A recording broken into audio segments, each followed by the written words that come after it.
Deməli, Kanadada təzə telefon alanda avtomatik telefon sığorta olunur, device protection deyirlər.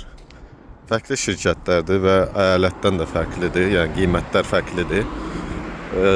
Mən alanda 3 ay məndə pulsuz oldu sığorta, ondan sonra başladı $15 tutmağa, yəni çıxmağa.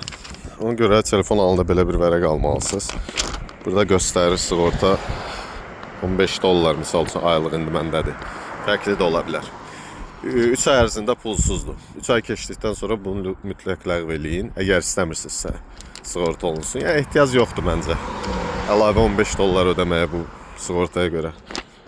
Bu vərəqdə nömrələri var. Bizdə misal üçün budur nömrəsi. İndi əyalətdən və sığorta şirkətindən təbii ki dəyişir nömrələr. Yəni telefon alanda mütləq bu cancellation vərəqini götürün. Əgər əlavə $15-16 çıxmağını istəmirsinizsə aylıq.